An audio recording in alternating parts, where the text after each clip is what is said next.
तो दोस्तों भारत इस समय एक बहुत बड़े युद्ध की तैयारी में लगा हुआ है। रूस यूक्रेन के जंग के परिणामों को देखकर भारत ने खुद कई बड़े सबक सीख लिए हैं। इसलिए भारत अब जानता है कि हथियारों के साथ युद्ध में मजबूत कूटनीतिक भी जरूरी है। ऐसे में कई देश भारत के इस कदम से परेशान हो गए हैं और चीन में तो हड़कंप मच गया है। भारत की बजा डंका और चीन की लगी लंका। दोस्तों चीन और भारत के बीच LAC बॉर्डर पर लगातार तनातनी बनी रहती है। एक और भारत स्थिति को शांत करने के लिए एड़ी चोटी का जोर लगा रहा है, तो वहीं चीन भारत पर युद्ध थोपने का आरोप मढ़ता रहता है। ऐसे में अब भारत भी हर संकट से निपटने के लिए तैयार है और रक्षा मंत्री राजनाथ सिंह ने अपने बयानों में ये संकेत भी दिया है कि वो चीन से सर्दियों में भी युद्ध करने के लिए तैयार है। ऐसे में अब समय आ चुका है कि भारत चीन के कब्जे से लद्दाख को और अक्साई चीन को छुड़वा ले, उसे आज़ाद कराए। ऐसे में दोस्तों हाल ही में संसद में रक्षा मंत्री राजनाथ सिंह ने LAC बॉर्डर की सच्चाई से देश और संसद दोनों को ही अवगत कराया। लोकसभा में LAC के मुद्दे पर विपक्ष को जवाब देते हुए राजनाथ सिंह ने कहा कि हमने साफ कर दिया है, चीनियों को वो अपनी गलतियों से अवगत कराकर आक्रमण करके स्टेटस क्वो को बदलने का प्रयास कर रहे हैं, जो कि बिल्कुल भी एक्सेप्ट नहीं किया जाएगा। इसके अलावा राजनाथ सिंह ने ये संकेत भी दिए कि चीन से निपटने के लिए भारत पूरी तरह तैयार है और वो सर्दियों में भी चीन की हरकतों का मुंह तोड़ जवाब दे सकती है। दोस्तों आपको बता दें कि अक्साई चीन लद्दाख का वो हिस्सा है जिसे हम 1962 की जंग में चीन से हार बैठे थे, लेकिन भारत ने अक्साई चीन पर अपना दावा कभी नहीं छोड़ा है। राज्यसभा को संबोधित करते हुए रक्षा मंत्री राजनाथ सिंह ने कहा कि चीन आज भी लद्दाख के 38,000 स्क्वायर किलोमीटर वर्ग क्षेत्र की भूमि पर अवैध रूप से कब्जा जमाए हुए है। इसके अलावा 1963 के सीनो पाकिस्तान बाउंड्री एग्रीमेंट के अंतर्गत पाकिस्तान ने अपने कब्जे में मौजूद कश्मीर का 5180 स्क्वायर किलोमीटर हिस्सा चीन को सौंप दिया, जिसके बाद से चीन अरुणाचल प्रदेश के लगभग 90,000 स्क्वायर किलोमीटर के भूमि क्षेत्र पर भी दावा करता है। इसी पर पिछले साल गृह मंत्री अमित शाह ने आर्टिकल 370 के खत्म होने के उपलक्ष्य में लोकसभा में दिए गए अपने बयान में भी साफ कर दिया था कि POK के लिए जितने प्रतिबंध हैं वो उन सब को हटा देंगे, उतने ही वे अक्साई चीन की आज़ादी के लिए भी हैं। इसके अलावा भारत के लिए खुशखबरी ये भी है कि इस समय भारत के पास पूरी दुनिया का समर्थन हासिल है, जो चीन की एक भी गलती पर उसे कच्चा चबा जाने के लिए तैयार हैं। एक और अमेरिका, जापान, UK, ऑस्ट्रेलिया और फ्रांस जैसे देश भारत का समर्थन कर रहे हैं, तो वहीं रूस जैसा देश दशकों पुरानी दोस्ती को मजबूत बनाने के लिए चीन को खुलेआम ठेंगा दिखा रहा है।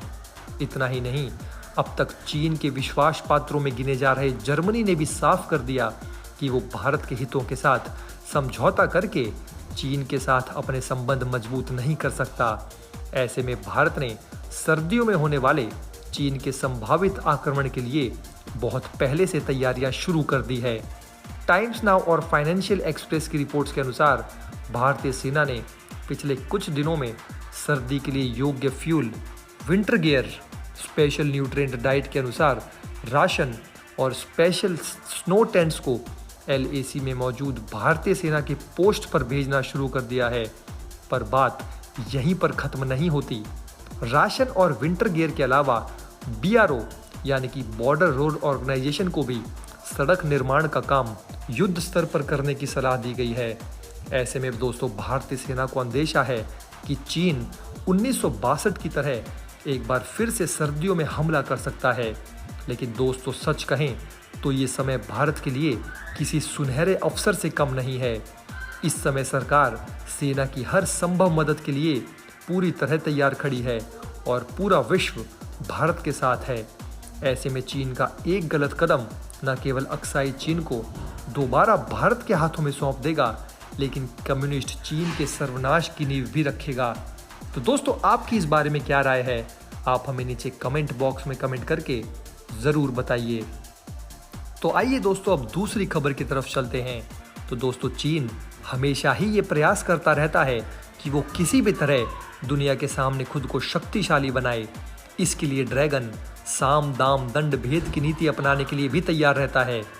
चीन अमेरिका से भी पंगा लेता है, साथ ही भारत की समस्याएं बढ़ाने की भी कोशिश करता रहता है।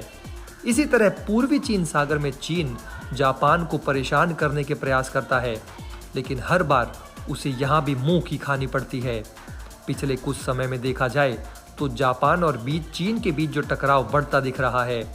ऐसे में दोस्तों इन सब के बीच ताइवान के साथ चल रहे टकराव, उसके दौरान चीनी राष्ट्रपति शी जिनपिंग ने एक बड़ा बयान देते हुए कहा है कि चीनी सेना युद्ध के लिए तैयार रहे। उनका ये बयान जापान के लिए भी हो सकता है, क्योंकि चीन का जापान के साथ टकराव भी बढ़ता जा रहा है। हालांकि इससे बड़ी मुसीबत चीन के लिए खड़ी हो जाएगी, क्योंकि इसमें क्वाड देशों की भी एंट्री हो सकती है। दोस्तों ऐसे में क्वाड 4 अहम देशों का ग्रुप है, जिसमें अमेरिका, जापान, ऑस्ट्रेलिया और भारत शामिल हैं। ये संगठन बना तो आर्थिक हितों को लेकर था, लेकिन ये चीन की नाक में दम भी कर सकता है। वो कैसे, चलिए आपको डिटेल में समझाते हैं। तो दोस्तों दरअसल चीन के राष्ट्रपति शी जिनपिंग ने राष्ट्रीय सुरक्षा के सामने अस्थिरता का खतरा बढ़ने की बात कहते हुए पीपल्स लिबरेशन आर्मी को युद्ध के लिए तैयार रहने और जीतने के लिए तैयारी करने के साथ क्षमता बढ़ाने के लिए अपनी पूरी ताकत लगाने का आदेश दिया है। इसमें जिनपिंग ने कहा कि दुनिया ऐसे बदलावों से गुजर रही है जो पिछली 1 सदी में नहीं देखे गए। इस दौरान उन्होंने जोर देते हुए कहा कि चीन की राष्ट्रीय सुरक्षा बढ़ती हुई अनस्टेबिलिटी और अनसर्टेनिटी के खतरे का सामना कर रही है और सेना के सामने कठिन काम है। जिनपिंग के हिसाब से पूरी सेना को अपनी ताकत के साथ युद्ध की तैयारी करनी चाहिए, युद्ध लड़ने तथा जीतने की क्षमता बढ़ाने के लिए लगा देनी चाहिए। उन्होंने कहा कि राष्ट्रीय संप्रभुता, सुरक्षा और विकास के हितों की मजबूती से सुरक्षा करे और पार्टी तथा जनता द्वारा दिए गए कई कार्यों को सफलता से पूरा करे। ऐसे में दोस्तों अब ये माना जा रहा है कि राष्ट्रपति शी जिनपिंग की चुनौती 2 देशों के लिए हो सकती है, ताइवान या फिर जापान। ऐसे में देखा जाए तो ताइवान के मुद्दे पर तो अमेरिका चीन की मुसीबतें बढ़ाता रहता है, लेकिन जापान अब सीधे आक्रामक हो चला है, जिससे ये माना जा रहा है कि किसी भी वक्त चीन और जापान आमने सामने आ सकते हैं और दोनों देशों के बीच युद्ध की स्थिति भी बन सकती है। दूसरी ओर जापान भी चीन के विरुद्ध युद्ध लड़ने की तैयारी कर रहा है। जापान अपनी युद्ध क्षमता में लगातार विस्तार कर रहा है। जापान ये तय करने में जुटा हुआ है कि अगर कभी भी चीन के साथ युद्ध की स्थिति आए तो वो चीन को मुंह तोड़ जवाब दे सके। इसके लिए जापान 2027 तक रक्षा खर्च को लगभग 2 गुना करने की योजना बना रहा है। ऐसे में जापान टाइम्स की एक रिपोर्ट के अनुसार देश में अगले 5 सालों में रक्षा पर $280 बिलियन खर्च किए जाने की तैयारी चल रही है। आपको बता दें दोस्तों कि क्वाड हमेशा से ही चीन की परेशानी का एक बड़ा कारण रहा है। जापान को छोड़कर बाकी तीनों देशों की बात करें तो भारत और चीन के बीच भी टकराव की स्थिति बनी हुई है। हालांकि दोस्तों अगर चीन को जापान से टकराव बढ़ता है तो ये निश्चित है कि जापान इस बार अकेला नहीं होगा। जापान को भारत का भी साथ मिलेगा और अमेरिका, ऑस्ट्रेलिया भी चीन के विरुद्ध खड़े होंगे। ऐसे में क्वाड, जिसका उद्देश्य मुख्य तौर पर वैश्विक स्तर पर सप्लाई चेन को मजबूत करने से लेकर आर्थिक सहयोग को मजबूत करना था, चीन की चालों के चलते वही क्वाड अब एक सुरक्षा संगठन बन जाएगा। इसलिए दोस्तों चीन के बुरे दिन शुरू हो जाएंगे और फिर उसकी मदद ना ही पाकिस्तान कर पाएगा और ना कोई और। तो दोस्तों आपकी इस बारे में क्या राय है? आप इस पूरे मुद्दे के बारे में क्या सोचते हैं? ये दोस्तों आप हमें नीचे कमेंट बॉक्स में कमेंट करके ज़रूर बताइए।